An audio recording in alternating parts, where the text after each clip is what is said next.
de el proceso de integración para funciones de una sola variable. Cuando se pretende definir a las integrales de funciones de una sola variable, me parece que lo primero que hacen o que tienen en mente es, bueno, fijarse un poco en el dominio de integración. Pensemos en algún segmento A, B, y sobre ese segmento A, B, pues definen una partición, no sé, un T0, un T1, un T2, un Tn en general, o un Tk, le puse allí. Entonces, toman una partición que simplemente es una colección de puntos indexados, que están, hay un orden implícito dentro de ellos, es decir, el de un subíndice menor es más pequeño que el del subíndice mayor, y los de los puntos extremos coinciden con los puntos finales del intervalo, o mejor dicho, los puntos finales siempre pertenecen a los puntos de la partición, y todos los elementos de la partición, que es un conjunto finito de puntos, se encuentra contenido dentro de ese intervalo. Entonces, lo primero que hacen en esa construcción es definir a una partición. Una vez que tienen a las particiones, definen estas cantidades. Bueno, se dan cuenta de que la teoría de integración deben primero limitarla únicamente a funciones acotadas. Es el primer requerimiento teórico que demandan de las funciones. Es lo mínimo que debe satisfacer la función para poder hablar de todos esos conceptos de integración. Entonces le piden que sea una función acotada y luego construyen dos expresiones utilizando ya a una partición, que son a las sumas superiores y a las sumas inferiores, las cuales se definen como estos dos términos que estoy ahí subrayando en color azul, que es el producto de los m sub i mayúsculas y minúsculas, donde los m sub i no son otra cosa más que los supremos e ínfimos de la función, restringiéndonos a uno de los intervalos en los cuales aparece debido a los elementos de la partición. Es decir, aparece un segmento, digamos, déjenme poner otro color, un punto TI y un punto TI más 1. Y sobre ese segmento, pues determinan el supremo y el ínfimo de la función. Y con esos supremos e ínfimos definen dos cantidades, un MI y M sub I. Comienzan a calcular las áreas de todos estos rectangulitos. El área de uno de esos rectángulos pues es simplemente el producto de ya sea el supremo o el ínfimo multiplicado por la longitud de la base, que es la diferencia de los puntos TI menos 1. Bueno, toda esta construcción pues ya la voy a hacer como muy rápido porque en principio pues ya ustedes la debieron haber recorrido y debieron haber seguido pues básicamente estos elementos. Entonces definieron a las sumas superiores y a las sumas inferiores. Una vez que tenían a las sumas superiores y a las sumas inferiores, se dieron a la búsqueda de varios teoremas y lemas. Hay algunos que son lemas, que luego demostrar los lemas es más difícil que los teoremas, pero esos lemas van encaminados a tratar de obtener la definición de la integral. Una vez que tenían las sumas superiores e inferiores, definían también lo que le llamaban un refinamiento de una partición, que pues no era otra cosa más que otra partición del segmento, de forma tal que la partición original o la más burda estuviera contenida en ese refinamiento. Entonces se definía un refinamiento, una nueva partición que se le llama un refinamiento de otra, si se cumple que a nivel de conjuntos, la más burda está totalmente contenida en la partición más fina. Y con esas particiones se empiezan a encontrar algunos resultados interesantes. De hecho, este resultado es muy interesante, que las sumas inferiores, mientras más fina sea la partición, el valor de la suma inferior comienza a ser cada vez más grande. Y lo contrario ocurre para las sumas superiores. Mientras más fina sea la partición, el valor de la suma inferior comienza a ser cada vez pues, más pequeño. Entonces, obtienen ese lema. La demostración del lema, no sé si la recuerdan, pero primero asumían que la partición más fina tenía un punto adicional con respecto a la más burda y luego mediante un proceso inductivo ya lograban concluirlo. Pero bueno, obteniendo este lema de los refinamientos, auxiliándonos de él, se llega a otro resultado, que era este, el cual nos dice que si tenemos dos particiones arbitrarias, no necesariamente relacionadas entre sí, es decir, no necesariamente una más fina que la otra, O sea, los puntos de ambas pudieran no coincidir más que en los puntos extremos del segmento A, B, pero dice que dadas dos particiones arbitrarias, cualquier suma inferior va a ser siempre más pequeña que cualquier suma superior. Entonces, con los refinamientos se logra obtener ese otro resultado, que nos dice que las sumas superiores siempre van a ser mayores o iguales que cualquier suma inferior. Ese resultado también es muy importante y refleja ya lo que ocurre con el proceso de integración, porque lo que ocurre es que las sumas inferiores siempre van a quedar por debajo de las sumas superiores. A nivel teórico eso es importante porque convierte a cualquier suma inferior en una cota superior del conjunto de todas las sumas inferiores y viceversa. Cualquier suma inferior se vuelve una cota inferior de las sumas superiores. Es decir, el conjunto de todas las sumas superiores o inferiores nacen siendo conjuntos acotados. El de las superiores es acotado inferiormente. ¿Por quién? Pues por cualquier suma inferior. Y el de las sumas inferiores es acotado superiormente por cualquier suma superior. Entonces, al ser acotados, se puede hablar del supremo y del ínfimo de esos conjuntos, que son esas cantidades que estoy ahí poniendo una palomita. Se define el ínfimo del conjunto de todas las sumas superiores y con ello se define a lo que le vamos a llamar la integral superior de la función. Algo parecido ocurre con el supremo del conjunto de las sumas inferiores. Esto define a la integral inferior. Bueno, y ya una vez que aparecen la integral inferior y la integral superior, aquí hay, perdón, como que no se logra ver bien, ¿verdad? Ahí está, había algo que no permitía ver bien. Las sumas inferiores van a quedar obviamente por debajo de la integral inferior, porque la integral inferior es el supremo de todas ellas. Luego las sumas superiores quedan por arriba de cualquier integral superior, porque la integral superior es el ínfimo de todas ellas. Y ya de forma natural, uno tiende a definir pues, a una función como integrable cuando la integral superior coincida con la integral inferior. Es la definición que se da de una función integral. Una función integrable, sí, solamente sí, la integral superior coincide con la integral inferior. Y a nivel teórico, digamos, todos los resultados son de interpretación fácil. El de los refinamientos, por ejemplo, nos dice que mientras más fina sea la partición, las sumas inferiores van aumentando, es decir, se van aproximando cada vez más a su integral inferior. Lo contrario ocurre para las sumas superiores, que conforme más fina sea la partición, se van aproximando cada vez más a la integral superior. Uno le gustaría pensar que estas dos siempre tienen que ser iguales, pero ya sabemos que eso no ocurre. Hay casos en los que se puede ver que esas dos no necesariamente van a coincidir. Pero bueno, entonces ese es el recorrido que se sigue para hacer la construcción de integrales de funciones de una sola variable. Por supuesto, no estoy entrando en los detalles, ¿no? Sí, diga. Eh, para verlo desde esa perspectiva, ¿qué libro recomendaría? Yo lo leí en el Bartlett y lo ven distinto. No sé cómo lo ve Bartlett, ya no recuerdo cómo lo Se ve Bartlett. toma particiones etiquetadas. Particiones etiquetadas, O sea, ajá. no se toma ni el supremo ni el ínfimo, sino se toma un elemento arbitrario dentro de la partición y esa se le llama partición etiquetada. Y si la Ah, suma de ya. de la función evaluada en la etiqueta por la longitud del intervalo, bueno, la suma de todos esos converge a un valor, se dice que es integrable. Ok. Es que el Ah, Bartlett lo ve como un límite cuando la norma de la partición tiende a cero.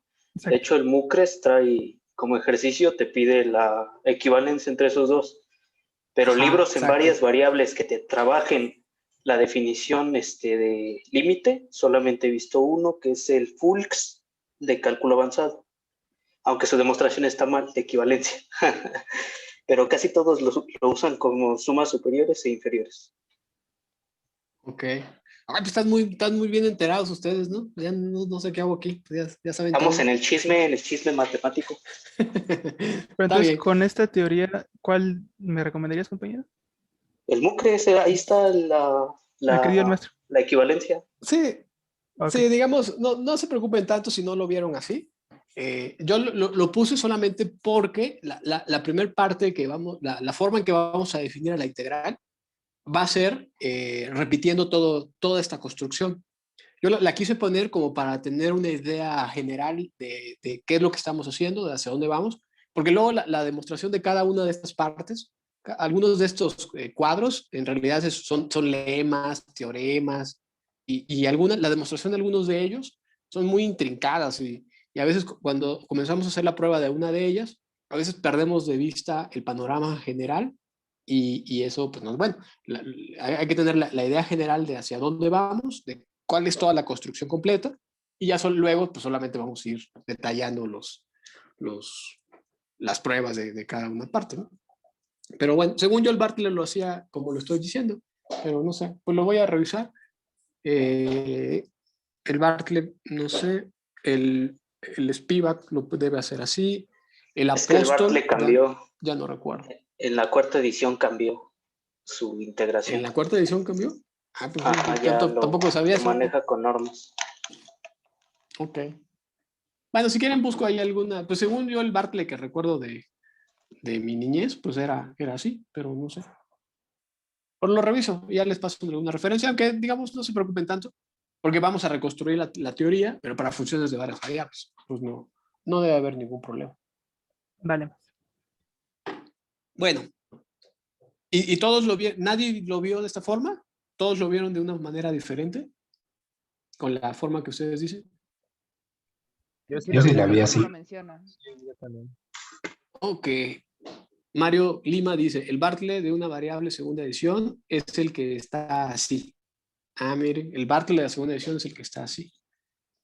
Pues ya no sé ni en qué edición vaya. No importa, no es importante. Bueno, pues vamos a hacer la construcción. Vamos a tratar de generalizar todas estas mismas ideas. Algunas partes, la parte de los conceptos, pues va a requerir algo adicional, digamos, no va a ser tan natural. Bueno, sí es natural, pero hay que hacer algunas cosas adicionales y algunas pruebas pues, van a ser un poco más intrincadas. Pero vamos a comenzar definiendo, pues, particiones. Vamos también a definir a las sumas superiores e inferiores. Después definiremos a los refinamientos. Después demostraremos que los conjuntos de sumas superiores e inferiores se acotan uno con el otro. Eso nos va a permitir definir a la integral superior e inferior y finalmente pues dar la definición de integral. Habrá que ir siguiendo todo ese esquema que está allí. Bueno, pues vamos a ir haciéndolo. Entonces aquí puse un mono, ahí está viendo, que está enfocándose hacia la integral, que es lo que quiere definir. Pero bueno, entonces la definición, vamos a comenzar con algunas definiciones. Primero, vamos a definir un rectángulo en Rn como un producto cartesiano de intervalos cerrados. Y, bueno, este es un rectángulo en Rn. Debo advertir que aquí la palabra rectángulo está en un sentido generalizado, porque depende de la dimensión donde habite el rectángulo, coincidirá con la palabra geométrica que habitualmente usamos para hacer referencia a ella. Por ejemplo, un rectángulo en R sería simplemente pues un intervalo cerrado. O sea, los rectángulos en R se ven simplemente como intervalos cerrados. Profesor, sí, diga. Lo que es el rectángulo es lo mismo que decir es una celda cerrada. Es que como mi profe en cálculo 3 nos definió que es celda. ¿Y No qué sé es celda si cerrada? es lo mismo, bueno, que es que cada uno de los elementos de la entrada del vector coincide con cada uno de los intervalos, que es un producto cruz, que hay celdas abiertas y celdas cerradas. Así es como me lo definió mi profe en cálculo 3. Bueno, pues entonces sí, pues ya usted solito se respondió de que sí coincide. Es que tenía esa duda si había alguna diferencia entre el que me definió el profesor y esta definición. Ya. Sí. Pues van a ser iguales, ¿no? Okay. Creo que eso de celda cerrada está bien, digamos, porque al usar la palabra rectángulo, como que mentalmente pensamos pues, en rectángulos en R2, ¿no? Pero no. Por ejemplo, un rectángulo en R2, me estoy yendo mal. Un rectángulo en R2 sería pues un producto cartesiano de dos intervalos cerrados. Sería algo así, ¿no? En R2 y aparecería más o menos por aquí, ¿no? Aquí está el A1, B1, el A2 y B2. Entonces los rectángulos en R2, pues sí se ven como rectángulos. Si estuviese un rectángulo en R3, el rectángulo en R3, ya no sería exactamente un rectángulo, sería, no sé qué nombre ponerle a esto. Se vería de qué forma. Me parecería como una especie, como una cajita o algo así, ¿no? Algo así. Sería como un prisma, Un ¿no? prisma. ¿Un prisma? Ok. Es que los prismas me parece que están, pueden estar como deformados, ¿no? Porque los Un prismas se prisma generan con rectangular. un prisma rectangular, sí, porque los prismas pueden tener generadores no necesariamente ortogonales entre sí. Entonces sería algo, por ejemplo, así sería un prisma. Un prisma, ¿cómo dijo? Un prisma Rectangular. Rectangular. rectangular. Un prisma rectangular. Pues ahí está, un prisma rectangular. Entonces, los rectángulos en R se ven como intervalos cerrados, los rectángulos en R2 se ven como rectángulos, y los rectángulos en R3 se ven como prismas rectangulares. Haría el dibujo en R4, pero bueno, no lo voy a hacer porque no tengo ya espacio aquí en la pantalla. Les va a quedar de tarea hacer el gráfico de cómo se ve el rectángulo en R4. Pero de nosotros de manera generalizada, a todos ellos pues les vamos a llamar simplemente rectángulo. O sea, cuando veamos un rectángulo, entenderemos inmediatamente como un producto cartesiano de intervalos cerrados. Eso será para nosotros un rectángulo. Y nuestros rectángulos son importantes porque son los que vamos a utilizar como dominios de nuestras funciones sobre las cuales vamos a desarrollar nuestra teoría de integración, al menos en esta etapa preliminar. Bueno, algo adicional que nos va a interesar es, vamos a definir también el volumen y el ancho de un rectángulo de esta forma. El volumen de un rectángulo va a ser simplemente el producto de las longitudes de cada uno de los intervalos con los cuales se compone al rectángulo. Y el ancho, pues va a ser igual al máximo de las longitudes de los intervalos cerrados con los cuales se forma el rectángulo. Entonces, nuevamente, la palabra volumen está descrita en una forma pues generalizada, ¿no? Porque si el rectángulo estuviese, por ejemplo, en R, entonces el volumen de este rectángulo sería simplemente B1 menos A1, lo cual corresponde pues con la longitud del segmento.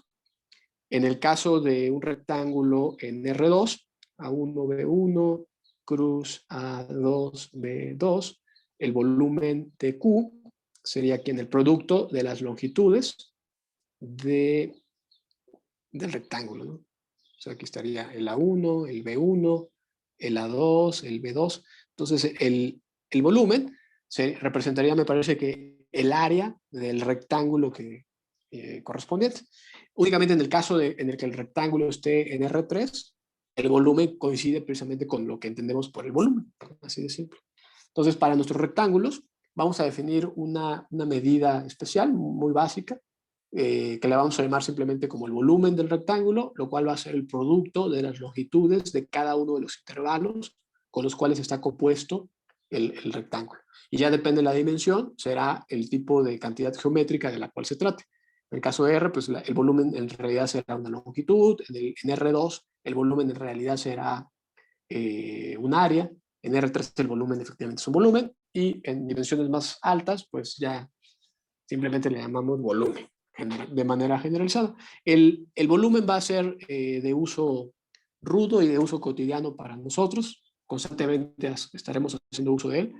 El ancho va a ser algo un poco más especial, digamos que no lo estaremos usando en demasía, solamente hay algunos ejercicios, por ejemplo, el ejercicio que ustedes, bueno, no el ejercicio, la construcción que ustedes mencionaron, de hacer la definición de la integral mediante sumas de Riemann, de generar particiones y no tomar el supremo o el ínfimo, sino tomar un punto arbitrario dentro de cada uno de los subrectángulos, generar una suma que se llama suma de Riemann, y luego tomar una especie de límite, como ustedes dijeron, justo cuando los anchos de los subrectángulos de la partición tiende a cero.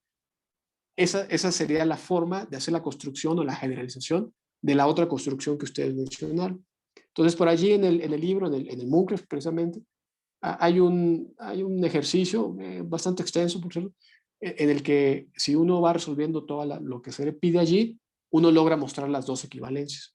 Y para conectar una teoría con la otra, se necesitan estos anchos de rectángulos.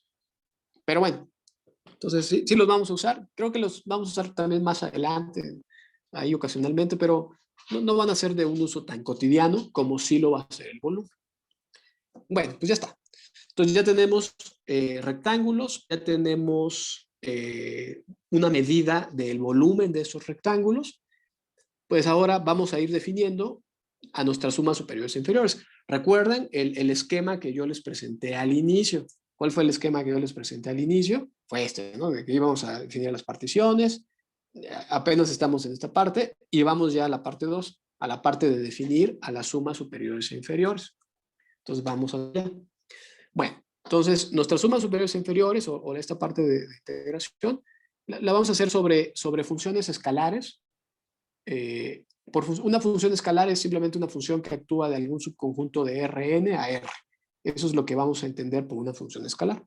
Entonces, vamos a definir primero integración de funciones escalares, que sean funciones acotadas, definidas sobre rectángulos.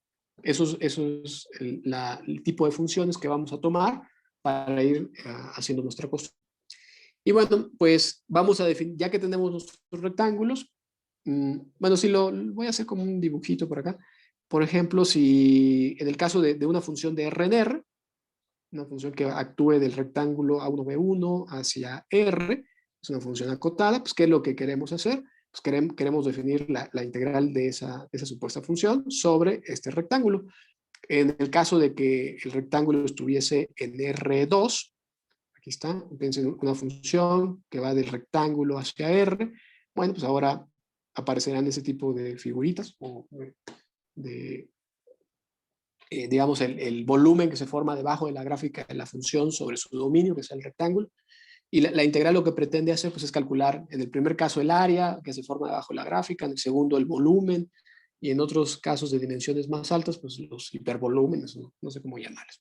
Entonces, para poder hacer ello, vamos a definir a las particiones de un rectángulo. ¿Cómo vamos a definir a las particiones de un rectángulo? Pues vamos a tomar un rectángulo, que sea Q, digamos, A1B1, A2B2, etc. Y una partición para nosotros va a ser una colección de particiones donde cada una de esas P sub 1, P sub 2 o P sub n representa una partición de cada uno de los intervalos con los cuales se está componiendo el rectángulo Q. Es decir, el Q está formado por el producto cartesiano de estos rectángulos A1B1, A2B2, hasta ANBN. Entonces, ¿cómo vamos a definir a una partición de un rectángulo en Rn? Pues de la manera natural. Vamos a tomar primero una partición para el primero de los segmentos, luego tomaremos otra partición para el segundo de los segmentos y así.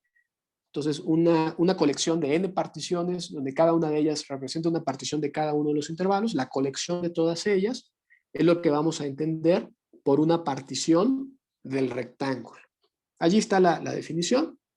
Entonces, diremos que P es una partición de Q, si el P sub I es una partición del intervalo AI, BI, con I corriendo desde 1 hasta N, ¿no? No puse aquí la definición de una partición en R, o sea, la partición de un intervalo cerrado, aprovechando que ya en su curso de cálculo 2, pues ya hicieron una definición de particiones de intervalos cerrados, ¿no? ¿Qué cosa era una partición de un intervalo cerrado? Pues era una colección finita de puntos, indexada, de forma tal que el primero y el último pues, coincidían con los puntos extremos del intervalo y que además todos los puntos de la partición estaban totalmente contenidos dentro del intervalo. Entonces, es la definición usual de partición de un intervalo cerrado en R. Y esa definición la usamos para generalizar el concepto de partición en el caso de rectángulos en R. Bueno, la notación, debo decir que la notación en estos casos se vuelve un poco agresiva y rápidamente se vuelve incontrolable, porque como aparecen muchos rectángulos, bueno, todos los rectángulos, cada rectángulo tiene los elementos de su propia partición, entonces irlos controlando requiere el uso de muchos índices y multiíndices y cosas así.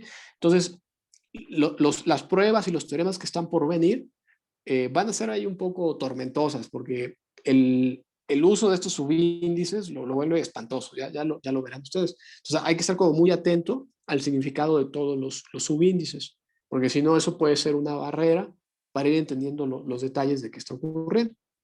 Yo siempre a veces pienso que los problemas o la teoría como que se puede ver de cerca, pero también a veces hay que verla de lejos para saber qué es lo que estamos haciendo. A veces los detalles nos abruman y no nos permiten ver nada.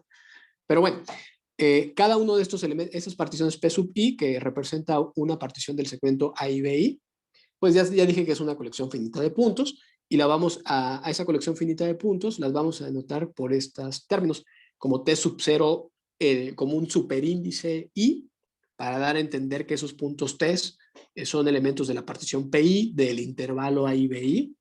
Entonces, el superíndice I es solamente para etiquetarlos en la partición correspondiente, en la partición iésima, y pues hay M sub I elementos de esa partición. En el caso más simple, pensemos que tenemos, por ejemplo, el segmento A1, B1, un rectángulo en R2, para ir teniendo un poco más de cercanía.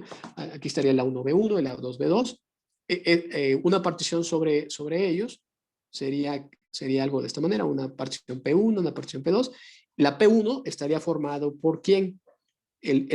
Habría un primer punto T sub 0, 1, habría un punto T sub 0, no, perdón. Déjenme borrar aquí un poco.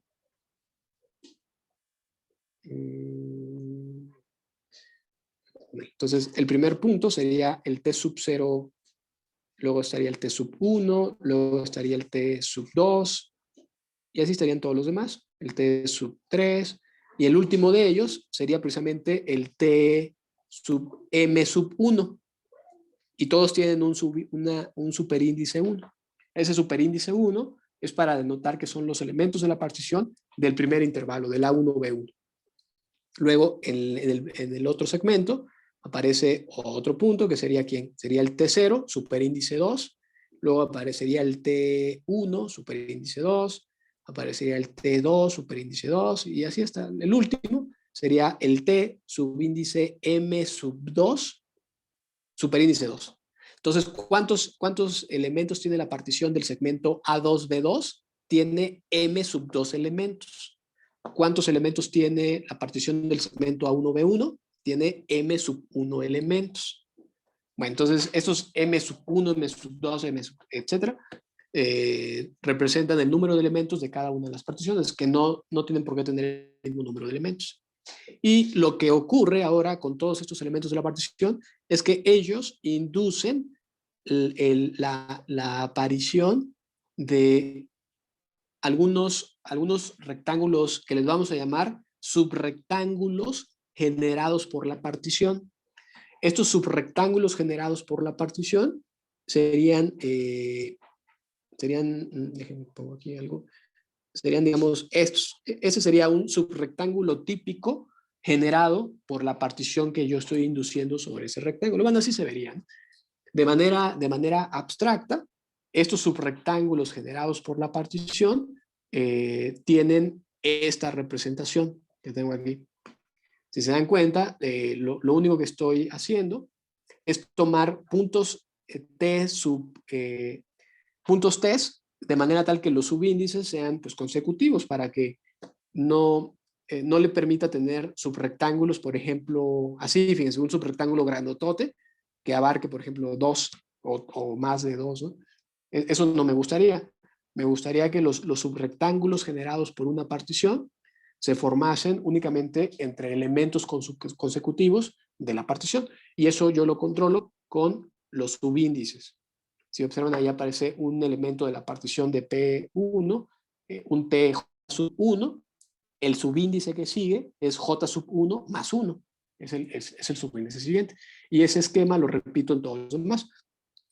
Noten que la notación de los subíndices comienza a hacerse espantosa, porque ya empiezan a aparecer que J1, J sub 1 más 1, y además los J sub I comienzan a cambiar desde 0 hasta M sub I. Bueno, ya se empieza a poner ahí muy engorrosa la notación. Pero a nivel geométrico, la interpretación de los subrectángulos debe ser algo fácil de entender, porque, como mencionó, pues simplemente aparecen una partición para el primer segmento, otra partición para el segundo segmento. Ellos inducen rectángulos dentro del rectángulo original, y estos subrectángulos van a ser muy importantes para nosotros, porque las sumas superiores e inferiores las vamos a definir precisamente sobre estos subrectángulos. Es decir, sobre los subrectángulos definiremos los supremos e ínfimos de la función, restringiéndonos a cada uno de estos subrectángulos, y luego simplemente multiplicaremos el volumen del subrectángulo por el supremo o el ínfimo correspondiente. Y con ello iremos construyendo a las sumas superiores e inferiores. ¿Ok? ¿Preguntas? ¿Comentarios? Doctorita. Las P se ponen con paréntesis en vez de llaves. Bueno, para las particiones en RN. Sí, lo traté de poner como si fuese un vector, digamos, para acentuar el hecho de que el orden es importante, de que la primera es una partición del primer intervalo, o sea, que esta es de este, el P2 del segundo intervalo, y así cada uno de ellos. Okay. Entonces no es tan importante, digamos, esa parte. Profe, entonces los subíndices, los segundos que ya aparecen en la definición de rectángulos, es nada más para que sean índices consecutivos de las particiones, ¿no? Entonces no podría haber después de dos particiones generar un subrectángulo. Exacto, no se podría sí. hacer eso. Exacto. Sí, porque, por ejemplo, fíjese, el que pinté allí de color verde, ese tiene, si voy a rebajar un poco la anotación para que no nos abrumemos con ello. Pensemos que ese es el punto TJ. El que sigue sería el TJ más 1. Y el que sigue sería el TJ más 2, y así todos ellos, ¿no? Entonces, la idea de tener índices consecutivos o subíndices consecutivos es justo para lo que usted dijo, ¿no? De no permitirle que nuestros subrectángulos como que abarquen más de un subrectángulo de la partición en R, y no parezcan subrectángulos muy grandotes, ¿no? De hecho, creo que en general todos los subrectángulos casi serían disjuntos entre sí, casi, ¿no? Porque algunos de ellos comparten la frontera, pero en general son casi disjuntos, ¿no? Digamos que los interiores de estos subrectángulos sí serían disjuntos entre sí.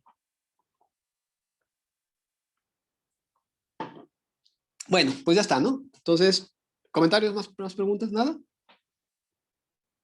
Bueno, pues sigamos. Entonces, estas ideas geométricas deben como que agarrarse a ellas, porque los cálculos que vienen son terribles. No, bueno, son fáciles, pero si no se tiene una idea geométrica de qué está ocurriendo, uno puede dejar de entender rápidamente. Entonces, vamos a definir ahora a las sumas superiores e inferiores. Bueno, entonces tomo una función que sea una función pues acotada sobre algún rectángulo Q, y pensemos que tenemos una partición de ese rectángulo. Entonces tengo una función acotada y definida sobre un rectángulo y una partición allí. Bueno, la suma superior e inferior la estoy definiendo pues así, ya casi inmediatamente, fíjense. La suma superior la defino como los productos de, por ejemplo, vamos a enfocarnos en la suma superior, como la suma de los productos de los supremos de la función. Esta M mayúscula de f de R representa el supremo de la función, tomando valores únicamente en el subrectángulo R. Entonces, tomo un subrectángulo arbitrario y sobre ella calculo el supremo de la función, y ese supremo lo multiplico por su volumen. El producto de esas dos bueno, depende de la dimensión en la que se encuentre, pero me estaría dando o el área, o el volumen, o el hipervolumen, con el cual voy a ir aproximando el valor de la integral. Y como los subíndices son espantosos, las sumatorias las vamos a poner simplemente así. Vamos a indicar que la sumatoria la vamos a extender sobre todos los subrectángulos de la partición. Esta notación de R en P para nosotros significará que la suma se extiende sobre todos los subrectángulos de la partición. Sobre todos los subrectángulos de la partición. Bueno, vamos a ver, voy a hacer como un dibujito, digamos. Yo sé que ustedes son muy inteligentes y entienden todo muy rápido. Yo no soy tan inteligente, entonces necesito tener alguna idea geométrica de qué es lo que está ocurriendo. Porque uno puede perder rápidamente de vista los conceptos principales. Por ejemplo, fíjense, en R, si el rectángulo estuviese en R, estas sumas superiores e inferiores, ¿qué cosas representarían? Bueno, pues fíjense, estamos dando una partición sobre el rectángulo, que en este caso coincidiría con ese intervalo. Entonces, estamos dando una partición. Uno de estos intervalos es un subrectángulo ahí generado por esa partición. Sobre ella está la función f. Y fíjense, estoy definiendo estos m de f de r. M de f de r, ¿quién es? Es el supremo de las imágenes de la función, tomando valores únicamente en ese subrectángulo. Entonces, por ejemplo, en el primero hay muchos subrectángulos. Bueno, para la partición que dibujé allí habría 3, ¿no? En general habría muchos, pero bueno. En el primero, si me restringo a ella, ¿quién sería el supremo? El supremo estaría más o menos como de esta forma, ¿no? Entonces ahí aparecería un primer supremo, un m de f de r. Le voy a poner por el momento solamente m. Y el producto de m por el volumen de r, eso me representaría qué cantidad. Había dicho que el volumen depende de la dimensión donde viva el rectángulo, es la interpretación que le estamos dando. Este volumen de este subrectángulo representaría la longitud de este subrectángulo, o de ese intervalo, que cuando yo la multiplico por el supremo, lo que estoy haciendo en realidad es tener el área de todo este rectangulito. Eso sería para el primero. Cuando lo repito para el segundo, busco el supremo de la función, bueno, ahí estaría más o menos por allí, y vuelvo a sumar m por b de r. Este producto, ¿qué cosa representaría? Representaría el área de este otro. Y finalmente el último sería ¿quién? El supremo andaría por acá arriba y representaría toda esta área. Bueno, entonces cuando efectuamos la suma de todos ellos, me quedaría ¿quién? Me quedaría simplemente la suma de todos los r en p de m, ya le voy a poner de f sub r por el volumen de r. Entonces la suma superior, ¿qué es lo que estaría representando? Pues estaría representando lo que le llamábamos sumas superiores para funciones de una sola variable.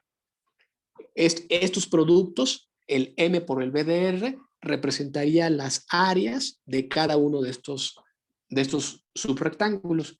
Eso es para el caso de funciones de R en R. Veamos cómo se ve para funciones, por ejemplo, de R2 en R.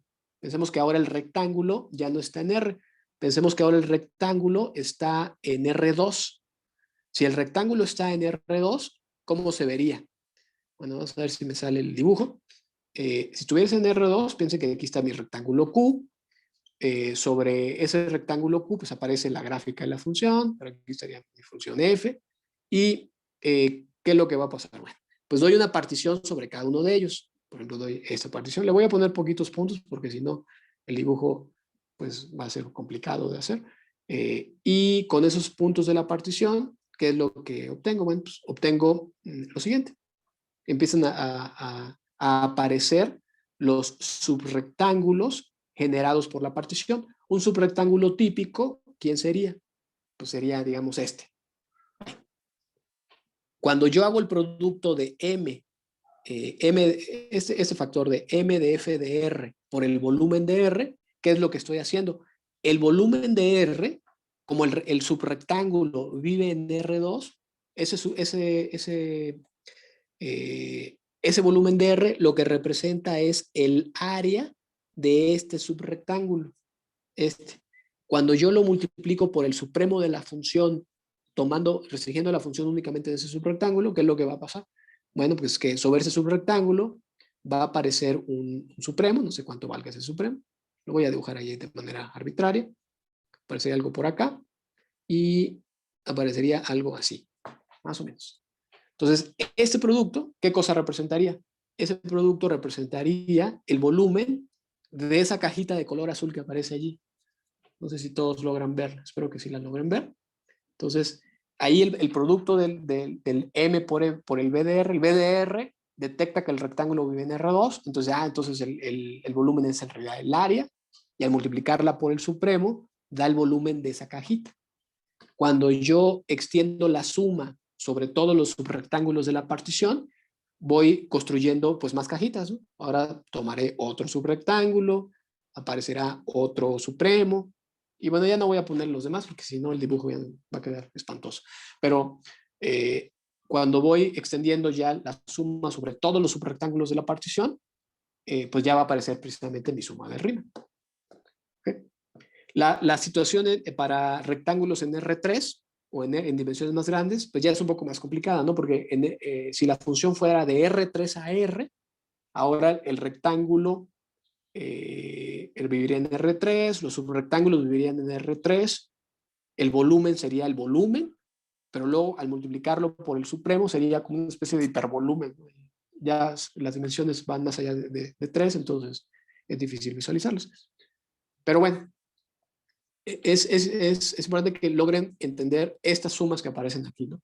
De que son sumas en las cuales la partición induce subrectángulos sobre el rectángulo, calculamos los supremos sobre cada uno de ellos y los multiplicamos por el volumen correspondiente. Hacemos la suma sobre todos y a eso le estamos llamando la suma superior. Algo parecido ocurre con las sumas inferiores, solo que en lugar de tomar supremos, pues tomamos ínfimos. ¿Preguntas? ¿Comentarios? No. No.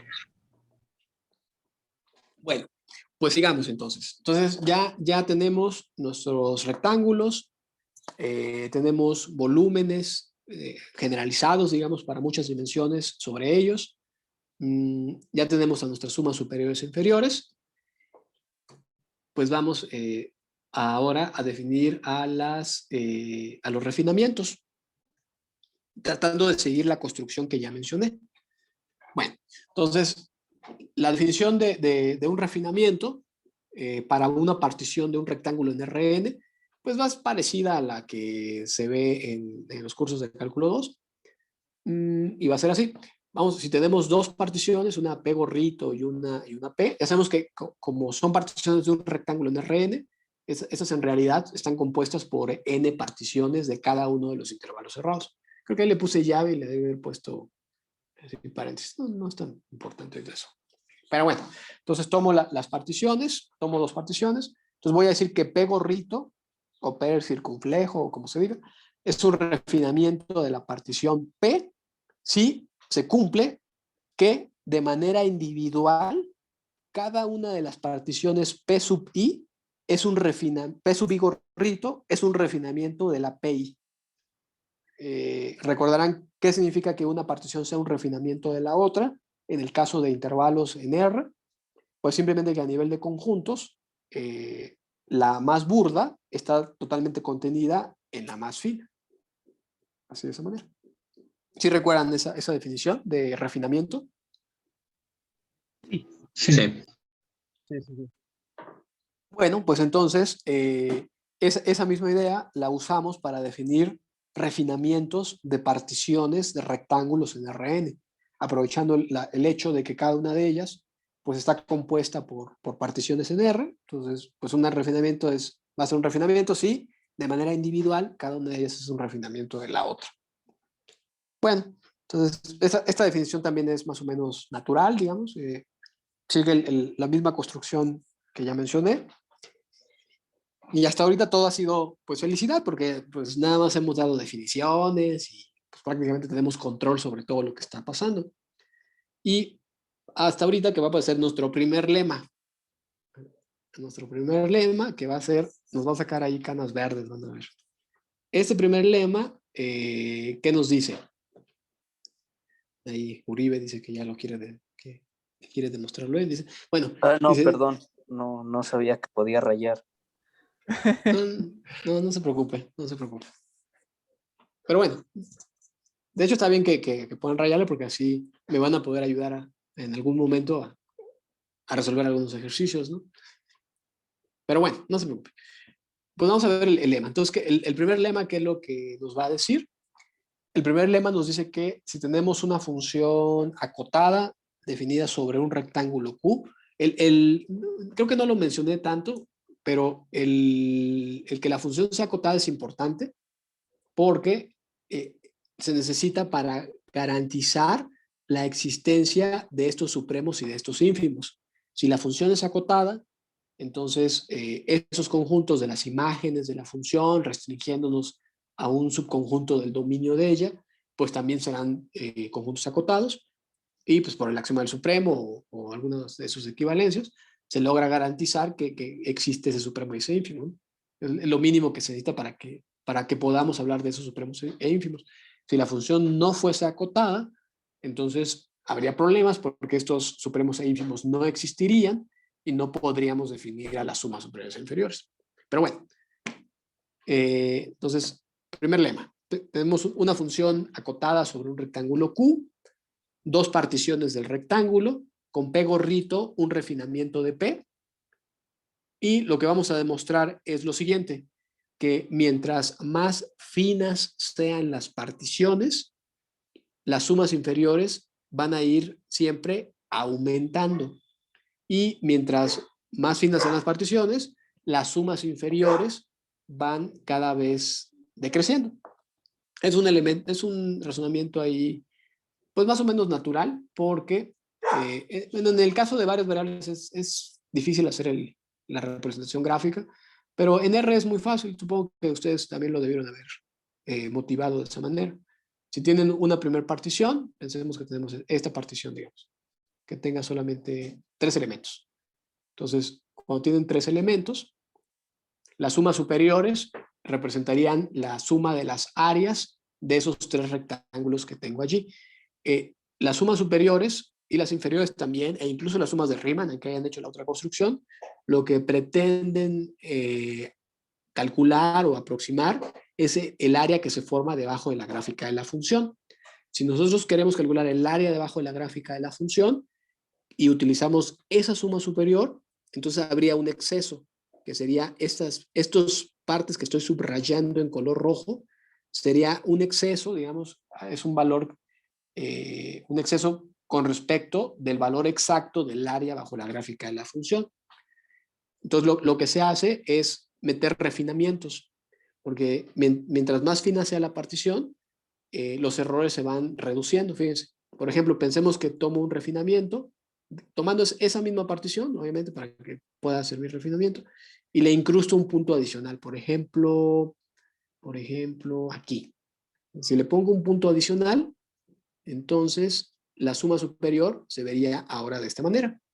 Y fíjense que este cuadrito que quedó aquí, con el refinamiento, ya lo estaría quitando, porque ese refinamiento, con solo ponerle un punto adicional, esta parte, ese exceso o ese error de exceso se va reduciendo, porque ahora ya se hace más pequeño.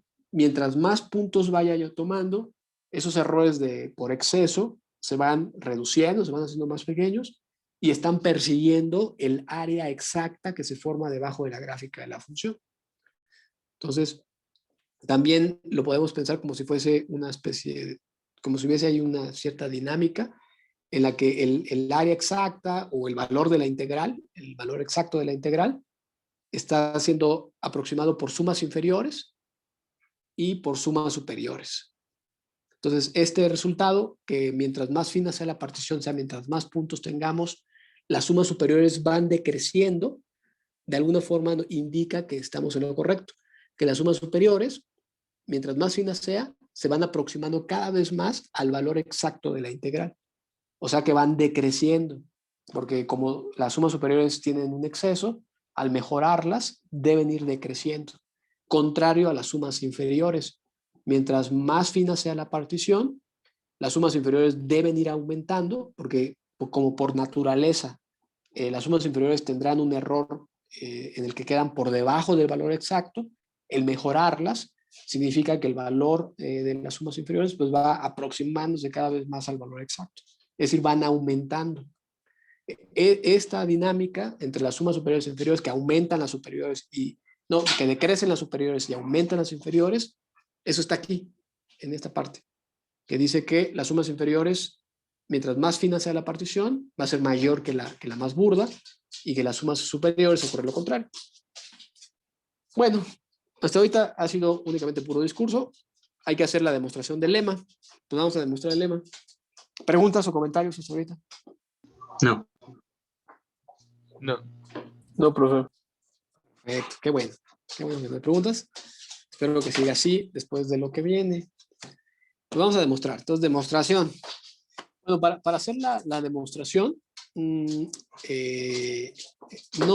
vamos a abordar el caso general así de inmediato, sino que vamos a asumir primero que el refinamiento tiene solamente un punto adicional con respecto de la partición original.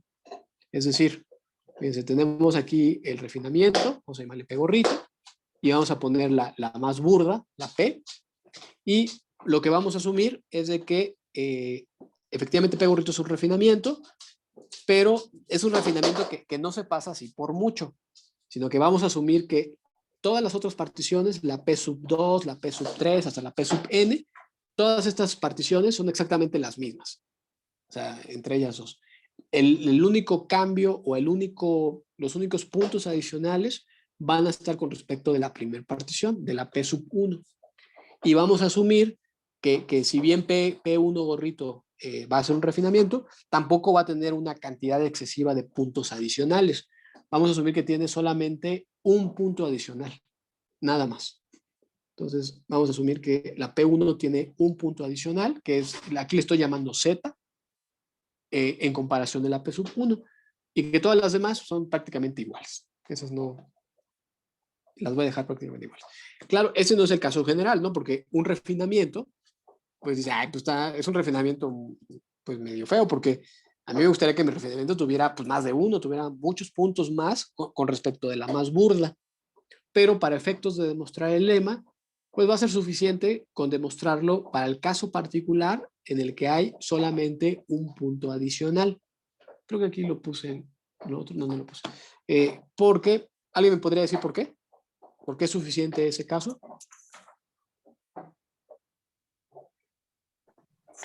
Porque Pues podríamos podría ir. ir haciendo de forma iterativa, ¿no? La siguiente partición y así. ¿Se puede hacer por inducción? Ok. Pues sí, ¿no? Porque como al final de cuentas hay una cantidad finita de puntos, o sea, todas las particiones tienen cantidades finitas de puntos. Entonces, si hubiese más de uno, pues simplemente vamos punto por punto. Es decir, creamos nuevos refinamientos intermedios en las cuales les vamos añadiendo solamente un punto adicional, y si nosotros logramos demostrar el caso particular, las lograríamos conectar de esa manera. Como es una cantidad finita, pues mediante un número finito de pasos pues podríamos terminar, o incluso usar algún argumento inductivo. Eso ahorita más adelante lo vamos a decir, pero digamos, antes de ello, enfoquémonos solamente en el caso particular, en el que una de las particiones tiene solamente un punto adicional con respecto de la otra. Bueno, pues vamos a demostrarlo.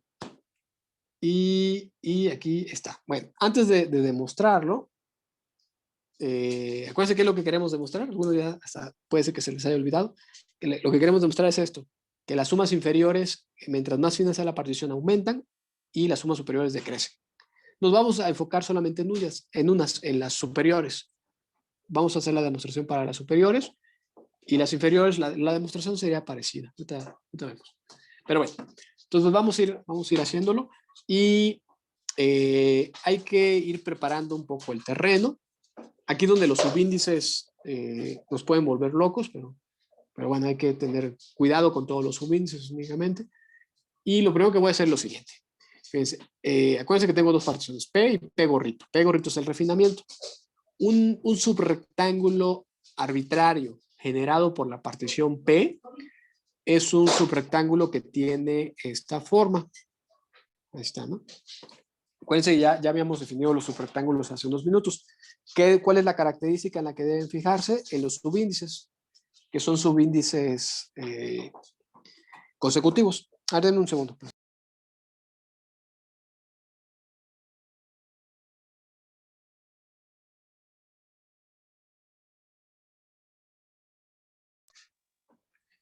Bueno, entonces un subrectángulo arbitrario generado por la partición P es un subrectángulo de esa manera. Acuérdense que el superíndice indica la partición a la que pertenecen o al intervalo al cual están partiendo. Para que sea un subrectángulo, los subíndices deben ser consecutivos, J sub n y J sub n más 1, etc. Bueno, entonces pongo un subrectángulo arbitrario. Como el punto adicional está solamente en el primer subrectángulo, a todos estos otros, al producto cartesiano de estos intervalos que están apareciendo allí, le voy a llamar simplemente J, donde J es un subrectángulo en Rn más 1, en Rn menos 1, perdón. Entonces, como el punto adicional ocurre solamente en el primer subrectángulo, pues todos los demás no van a ser tan importantes, porque, y por ello mismo los voy a llamar simplemente J, donde J es un subrectángulo en Rn menos 1. ¿Okay? Bueno, entonces ahí vamos. Aquí aclaré que los puntos T sub JR de R son elementos de la partición P sub R. Bueno, entonces los subrectángulos, un subrectángulo arbitrario generado por la partición P se vería de esta forma, donde J es un subrectángulo en Rn menos 1, pero adicionalmente también lo puedo pensar como un subrectángulo generado por esta partición, por la partición P sub 2, P sub 3 hasta P sub n. Lo único que estoy haciendo allí es excluir a P1, la cual la voy a concentrar en la primera parte del subrectángulo. Bueno, entonces ya los puedo ir viendo así. Incluso si lo viera digamos, en R2 o en R3, en R2, ¿cómo se vería? En R2, esta parte J serían estos subrectángulos que tengo aquí. Y estoy fijando un TJ sub 1 y un T sub J sub 1 más 1. Bueno, en R3, ¿cómo se verían? En R3, fíjense, tomaría el primer intervalo, T sub J1, T sub J1 más 1, y el J sería el producto cartesiano de este tipo de intervalos. O sea, habría dos subintervalos de las particiones P2 y P3 que definirían este J que tengo acá. Bueno, ¿preguntas ahorita? ¿Nada? Bueno, pues hasta ahí todo va bien. Pues sigamos.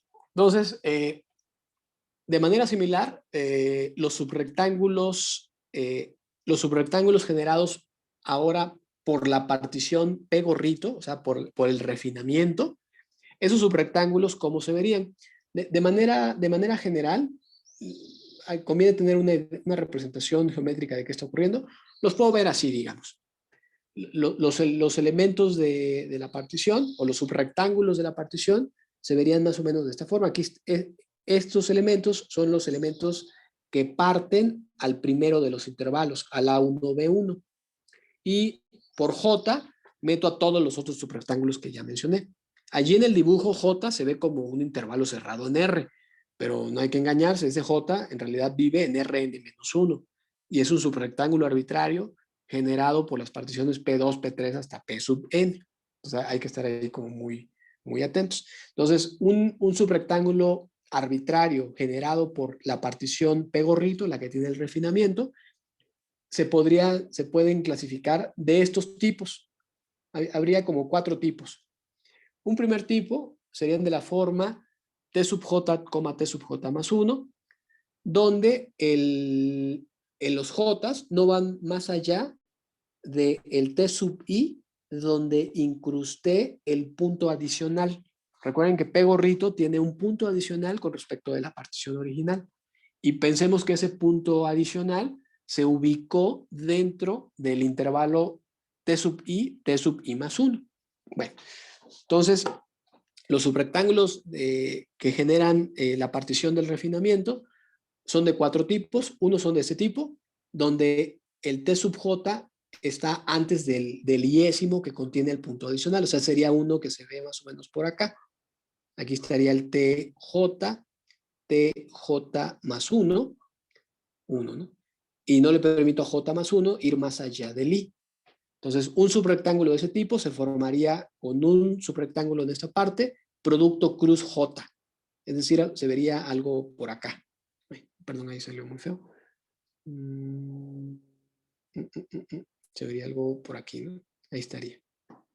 Bueno, ese sería un tipo. Otro tipo, de los tipos de subrectángulos generados por la partición del refinamiento, podrían ser ahora de esta forma. Hay dos que están como emparentados.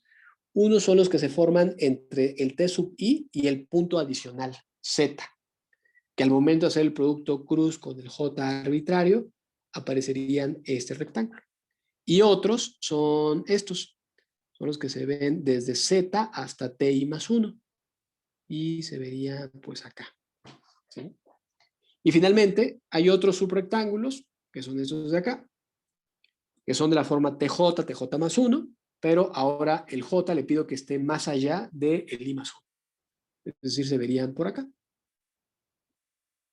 Entonces habría como, o hay, digamos, 4 tipos de subrectángulos. Estoy tratando de hacer una clasificación de cómo se ven los subrectángulos generados por el refinamiento.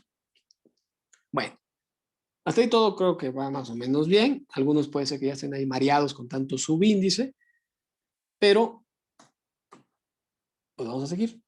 Entonces, fíjense, ya una vez que puse una forma como de ir controlando a los subrectángulos, pues comienzo a hacer mis cálculos, comienzo a calcular mi suma superior. Mi suma superior, para la partición P, la más burda, o sea, no para el refinamiento, sino para la más burda, esa se define así, como la suma de los productos de los supremos por los volúmenes de los subrectángulos, extendiendo la suma sobre todos los subrectángulos en P. Bueno, hasta ahí va bien.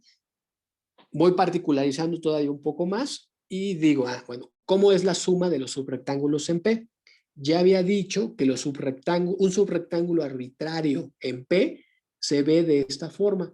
Se ve de la forma T sub J superíndice 1, T sub J más 1 superíndice 1, cruz un J, donde J es un subrectángulo generado por todas estas particiones, por P2, P3 hasta Pn.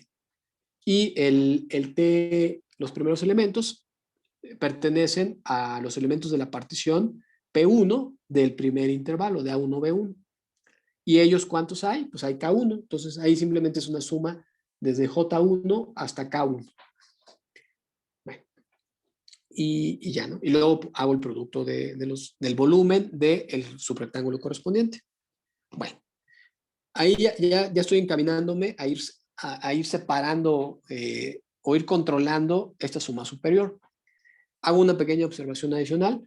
El volumen de este rectángulo, del TJ, TJ más 1 cruz J, se ve así. En realidad, el J, recuerden que era simplemente una abreviatura del producto cartesiano de estos n-1 intervalos cerrados. Entonces, el volumen del primer subrectángulo, si le doy el verdadero rostro a J, se vería como el producto de todos ellos.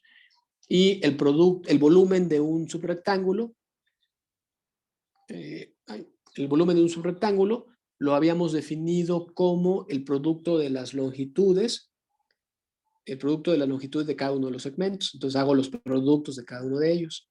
Y aquí utilizo una propiedad aditiva de los volúmenes de rectángulos. Todos estos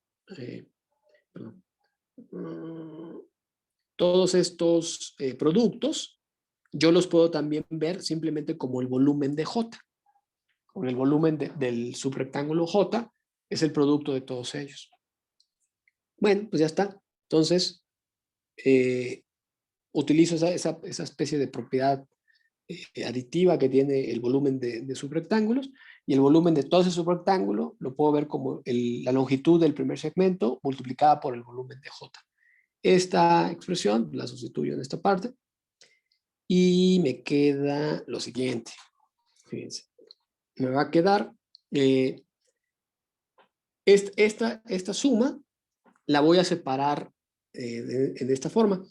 Voy a hacer una suma que vaya desde J1 hasta M. Acuérdense cómo eran los elementos. Teníamos no sé cómo los puse. No sé si los puse aquí. Sí. Estaba el T sub 1, estaba el T sub 2 y llegaba hasta el T sub I.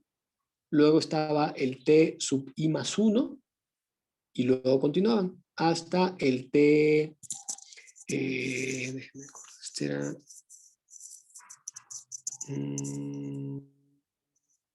el TK sub 1, era el último de ellos.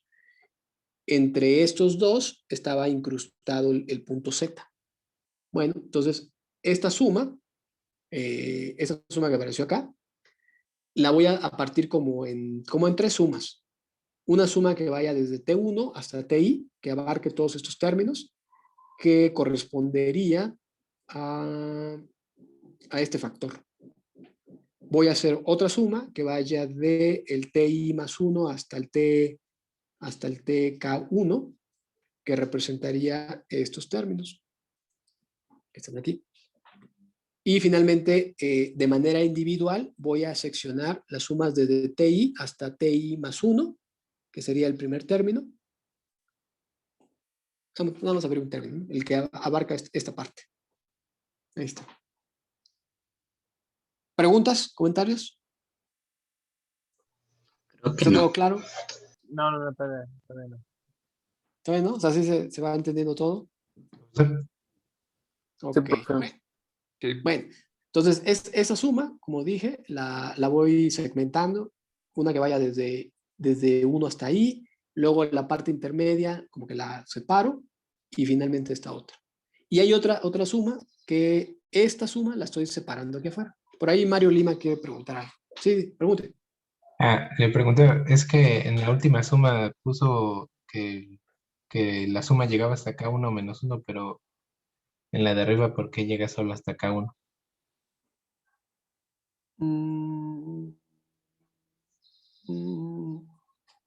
No, ahí está mal. Aquí en esta parte debe ser, aquí debe ser K1 menos 1. Porque cuando J, por este término, ¿no? Cuando J, si le permito que llegue hasta K1, entonces quedaría en K1 más 1. Y se supone que la partición tiene K sub 1 puntos. Entonces ahí hay un error, que debe ser K sub 1 menos 1. Para que este último punto termine justamente en K1. K1. Gracias. Bueno, sí, no, eso es usted. Bueno, y luego, ¿qué más? Bueno, entonces ya es esta suma, como la suma es conmutativa, pues estas dos las puedo conmutar, entonces la primera la conmuto de esta parte, y esta es la que sale en toda esta parte espantosa, ¿no? Bueno, ¿y por qué estoy haciendo eso? Pues porque estoy haciendo una separación quirúrgica para que aparezca el intervalo en el cual está el punto adicional, y de allí poder incrustar el punto adicional y hacer que aparezca la suma superior del refinamiento. Por eso es que estoy haciendo toda esta cirugía de la suma. Bueno, entonces, pues continuamos, fíjense. Y vamos a ir analizando pues cada uno de los términos que tengo allí. Bueno, no todos, sino en realidad voy a concentrarme nada más en quién. En ese término, ¿no? Que es el término importante porque es justo donde está el punto adicional. Aquí en medio de ellos puse el punto Z con el cual estoy definiendo el refinamiento. Bueno, entonces pongo cuidado a este término para tratar de incrustarle a Z allí. y eso lo hago acá. Sí, está feo. Sí, diga, ¿alguien iba a decir algo? No, nada, que sí se ve feo. Sí, pues les advertí que iba a ser feo que los... O sea, al inicio uno dice, ay, pues pongamos a poner todos los subíndices, pero se vuelve espantoso. También debo decir que esta prueba, yo creo que esta en especial, es la más engorrosa de todas. Esa, a mí no me la odio, porque hay que hacer toda esta separación quirúrgica de los subíndices. Más adelante, los otros teoremas que están por aparecer no van a ser tan tormentosos como este. Van a ser más simples. Pero este en especial, sí hay que hacer ahí todos los malabares que estoy haciendo. No se Bueno. puede, algo así como se ve por el dibujo y fin. Bueno, pues, o sea, sí, pues ustedes, ahí está el Munkres, o sea, la prueba que estoy haciendo, estoy casi imitando la prueba del Munkres, con más detallitos o más detalles. Lean la del Munkres, el Munkres lo hace como en 3 líneas. Dice, pues esto y esto y esto y ya, ¿no? Y hace algo parecido a lo que usted menciona, pero pues hay que hacer los detalles, ¿no? No era broma, era broma. No, está bien. Pues, no, digamos, y lo mío no es broma, o sea, vean cómo lo demuestra Munkres y traten de reproducir a partir de ella la prueba. Y van a ver que Munkres es muy habilidoso porque en la parte muy intrincada dice, pues casi lo deja el lector, ¿no? Ahí chequenlo ustedes. Pero bueno, pues sigamos analizando porque si no perdemos el rumbo, ¿no? Entonces, este término intermedio lo voy a analizar y bueno, es el volumen de este subrectángulo, ya habíamos visto que se puede ver así, como la longitud del primer intervalo por el volumen del J. Luego, en este factor, añado una Z. Bueno, se la sumo y se la resto, con el objetivo de que aparezcan las sumas superiores de los refinamientos. Entonces, le sumo y le resto un Z. Luego, ese como que factorizo, digamos. Ese término lo separo en dos. Uno que va de ti menos 1 menos z y otro que va de z a t menos i. Hago los productos, los separo en dos sumas que aparecen allí. Y luego ahora voy a hacer una observación importante. Fíjense, me voy a concentrar en estos supremos. Estos supremos van de aquí. Aquí está el t sub i, t sub i más 1, y por aquí estaría el j. En realidad aquí están los subrectángulos de la partición. Por ahí está el j.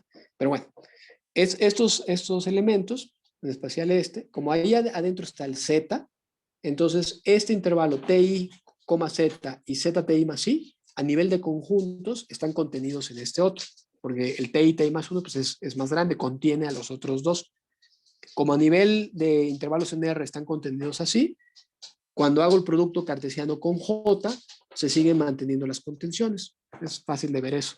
Que como los intervalos en R, uno está contenido en el otro, al momento de hacer el producto cartesiano con J, a nivel de conjuntos, uno está metido en el otro. Y esta propiedad va a ser importante porque bueno, ahí puse, y luego me arrepentí, creo que no debe haberlo puesto, pero el resultado al que quiero llegar es este. No sé si ustedes recuerdan un resultado de cálculo 1 que dice que si tienen un subconjunto metido en otro, entonces el supremo del más pequeño es menor o igual que el supremo del más grande.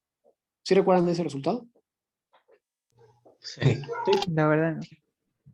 La verdad no, algunos Suena sí. razonable, pero... Bueno, yo ahí me aventé los detalles, pero creo que me arrepentí, mejor lo debía haber invocado de esa manera. Bueno, si no, que sea una tarea para ustedes, muy rápida, debe ser casi inmediata. Demuestren que si un conjunto está metido en otro, entonces el supremo del conjunto más grande es mayor o igual que el supremo del conjunto más pequeño. ¿Y eso por qué lo estoy haciendo? Porque pues ahora le voy a tomar un supremo de este lado. Bueno, no supremo allí, sino le voy a poner el supremo de las imágenes de la función cuando x está en este conjunto. El supremo de las imágenes de la función cuando x está en ese conjunto se llama así, se llama m de f restringido a ese subrectángulo, a t1, z cruz j. Y cuando calculo el supremo de las imágenes de la función restringiéndome al otro, se llama así, Se llama M de F de bueno, todo lo que está allí. Entonces, como a nivel de conjuntos, esos conjuntos, uno está contenido en el otro, el conjunto de las imágenes de la función también lo estará, y por lo tanto los supremos quedarán subordinados a estas desigualdades. Estas desigualdades yo las voy a incrustar en esta parte, la voy a cambiar por este y lo voy a cambiar por este, por estos términos que tengo aquí. Y al hacerlo, me va a quedar algo así. Sigue siendo como estamos a media cirugía, entonces ese término ya había visto que se puede representar de esta forma, y en especial ese supremo es mayor o igual que este otro. Y este supremo es mayor o igual que este otro. Y ya está. Recapitulando, mi suma superior ya la había reescrito como la suma de todos los subrectángulos J que se pueden generar con las particiones P2 hasta Pn. Luego hice la parte quirúrgica en la que separé la parte intermedia. Se le está acabando la pila. Bueno, y el término intermedio, déjenlo pongo en otro color. Este término intermedio ya lo había logrado reescribir como la suma de estos dos. Pero de manera individual, cada uno de estos supremos, perdón, ese término de color amarillo era mayor o igual que la suma de, que ese término, que este otro. Fue justamente el paso anterior. Entonces, ese término de color amarillo es mayor o igual que este. Pero ese se convierte precisamente en la suma superior sobre los refinamientos. De hecho, aquí puse como un dibujito.